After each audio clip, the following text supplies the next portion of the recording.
Yeah, happy new year to everyone again. Being guys, my name. I'm here this morning to talk to you about the importance of planning for the new year. The importance of planning for the new year. Now, today is the second day of January, and many people have said Happy New Year, Happy New Year, Happy New Year, and they make rice, they make pounded yam, they make semo, they travel, they go meet their family, they do all every other thing, and they discuss so many things and they talk about many things about the past year, and they're having good intentions for the new year. Some people make new year resolutions. All these are good. Some people desire that this new year is going to be good, and it's good to have good and profitable desire at every time. But what I want to say at this time is that even with that, all those desires and the desire to have good things in store in the new year, it's also important for us to know that this place of planning cannot be overemphasized. You cannot overemphasize the place of planning for the new year. Now, you need to plan if you are going to make this year to be actually new. If somebody said doing the same thing over and over is another is a just doing the same thing over and over and expecting a different result is the definition of insanity. If you are you are expecting something to be different in your life, you must do things differently. You must do things differently in a better way. Look at what you have done before. What are the things what are the mistakes you have made? What are the mistakes then? Note it so that you will not repeat those mistakes that you have made the time past. That is how to become better. Now, it is very important we plan if you are going to make this year actually new. Now, you must plan if this year is going to be actually new for you. You must plan the everything, and you must plan on paper. Last year, some people by December they were saying, you don't even have money to buy some things, to buy clothes. So if you don't have money to buy clothes last December ending, during the Christmas or during any kind of celebration, during the Thanksgiving, during the New Year, you don't have money to buy new clothes in December or in November or anytime you have your own event, your own ceremony, your own celebration, and you don't have money to buy some things that you wanted to buy. This is the time to plan. This is the time to plan. You have about 8 months before your next ceremony. You have about 7 months before your next ceremony. So you can start saving for that next ceremony or that next event at this particular time. You can start saving. You can start planning. You can start your plan and you can start your saving at this very time before the event comes up. You can start saving. How much do you need in December to be able to actualize some things you want to do? Write it down. After writing it down, what do you do to be able to have that amount in your account? What do you do to be able to have that amount that you have written down that you need in saving? What can you do between now and then? That is how to actually plan. In some countries, the politicians will just come up during election and said, when I get there, I'm going to provide 5 million jobs. I will provide 5 million jobs, and they feel everybody in the community to be happy, the country to be happy that this person is coming to provide jobs. In an advanced country like the US, when the president candidate says, I'm going to provide 2 million jobs, like Obama said some time ago when he was campaigning, he said he's going to provide 2 million jobs. They asked him the question, how are you going to provide the 2 million jobs? Because there are data, there are statistics. If you are going to provide jobs, you must tell us how. Some people in Africa, they will not ask how. The politician will just lie to them and go away. You say you're going to provide 2 million jobs, you must tell us what the plan you have. So they asked Obama, what are your plans? Obama told them, this is what I will do, this is what I will do, this is what I will do. Because to create jobs, you need money to create jobs. You need idea to create jobs. You need what to do to create jobs. Because if you create jobs, you're going to pay salaries. You need money to create jobs. So this African countries say, we are going to create jobs, just say it. The planning state, they don't care, and the people don't ask them, how are you going to do it? You don't ask them, what are your plans to do it? You don't say, I'm going to create job. What are the plans to create job? They don't give a damn. If you're going to create job, you must have finance. You must have money to create job. So they don't have those money to create the jobs. So they go ahead with their own life, the way they want to do it. Now, you must have a plan. And you must write down the plan. You want to have 200,000 your account by December. How are you going to have it? Now you are in January. Are you going to be saving 20,000 every month for 10 months from your salary?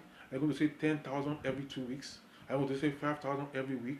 I don't know, depending on the nature of work you do. You are a copper. You are just starting NYSC. You want to do a particular program after your NYSC. You want to do your masters. You want to be applying for some things, and you're going to be capital intensive. So you have to save. Why are you going to save it? Some people go for NYSC, they do other businesses. Some people are students, they do other businesses. Some people are workers, they do other businesses, so that they can be able to make ends meet. You want to buy a car. How are you going to buy a car? You want to buy a car this year. You just say, I want to buy a car this year, and you're just going about. That's how your plan, your just what you are saying will just go without being fulfilled. And then next year will come again. And then you go ahead with next year without anything to show for it. So if you want to buy a car this year, the car that you want to buy is worth 1 million. How are you going to buy the car this year? Have the plan. Have the plan. How is the money going to come? So from the plan, you will know if it's going to be possible or not. You know if it's going to be possible or not. From the plan, write down the plan. Okay, I want to buy a car this year. How? Okay, this is what I'm going to do. I'm going to try to save 500,000. Can I save 500,000? Yes, if you can save 500,000, you save it. Then you take a loan of 1 million from maybe your cooperative or from other places that you can get the money from. So you have to plan. You want to build a house. You see some people building houses for 10 years, for 20 years. Some people do all sorts of things. No plan. You must have a plan this year. You want to get married this year. What stage are you? What stage of relationship are you? Have you proposed to the person you want to get married to? Have you seen the person? Have you proposed and you say you want to get married this year? And by now you have not even seen the person you want to get married to. And then by now you have not proposed, even if you have seen the person. By now you have not done so many things. And then you say you want to get married this year. Is it what kind of marriage is it going to be that you're going to do this year? So all these things require proper planning. They require good and proper planning. And this is the time to do and to plan. Now, you want to travel out of the country this year. You have to plan it. How much do you have? What does it cost to travel out? Where do you want to travel to? You want to travel to Dubai. How much is the flight ticket to Dubai? The place you're going to stay in Dubai, how much does it cost? So you know it. Don't just say, I want to travel to Dubai. You want to travel to Dubai. You want to travel to America. You want to travel to London. You want to travel to Ghana. You want to travel to Togo. And you want to travel to Cote d'Ivoire. You want to travel to Egypt. You want to go and see how Morocco is, how the place is. I want to go and see how Australia is. Fine and good. What about the money, the finance that you're going to use? What about the finance? Do you have a passport? Have you obtained your passport? You want to say you want to travel this year. You don't have a passport and you are saying you want to travel. So if your plan is to travel this year, first of all, have a passport. Have your passport, international passport. Then after that, know how much the visa costs. Passport now, if you want to get a passport, you need more than 20,000. Around 28,000 to 30,000 or the other about, or just about that range that you need to have. So do you have that? So if you have your passport and then you will need visa for the country you want to travel to, then what do you want to go and do there? There are some countries you must have something you want to go and do. You need maybe tourist visa. If you are going on tourism, you must have a particular amount in your account. Do you have that amount in your account? If you don't have that amount in your account, how are you going to move that amount to your account? What are you going to do to make sure that amount is in your account? So that by the time they ask to bring the statements, they can see that you have that amount. So all these, you have to plan. There's need for planning every area of life. You can't just go through life without planning your life. This is a time to sit down. It's a new year. It's a new day. Maybe you're not even seeing this video in the new year. You're seeing it in June or July, August or September, October or November, even in December. You can still plan. You can plan at any time. You can plan for 5 years. You can plan for 1 year. You can plan for 10 years. You can plan for 20 years. I've heard of a country that plan for 100 years. They have 100-year plan. So you can plan ahead for how things are going to be. So you plan your life and you move your life. Don't leave things to chance. Don't even leave things to chances. They don't have plans. They live their life to chances. They run their life based on chance and based on trial and error. Don't run your life based on trial and error. Life is so precious. You have only one life to live. Live that one life in the most productive way. Live it in the most impactful way. Live it in the most powerful way. This is a new year. Have your plan. Have your goal. Have what you want to do this year. What you want to achieve. In your education, what do you want to do this year? In your marriage, what do you want to do this year? In your career, what do you want to do this year? In your family life, what do you want to do this year? In your social life, what do you want to do this year? In every year of your life, what do you want to do this year? You see, daily, what you do daily affects what happens at the end of the day. What happens? People just think that things just happen. You only leave things to chance. Have plans. I've met somebody who they are doing the same job together. This one have built a house. The other one is just riding big cars all around the town. This one have built house. This one have done this, invested. The other one didn't have any investment. Why? There's no planning.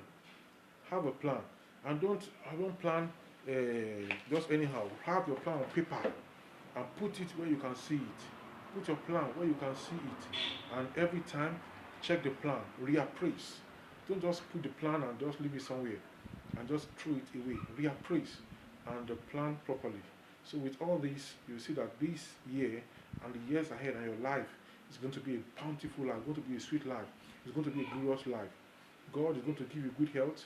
He's going to give you perfect health. If you are sick this year, God is going to heal you. If you are in poverty this year, God is going to bring you out of poverty. If you are a failure before, this year you are going to become a success. I'll see you some other time. Bye for now.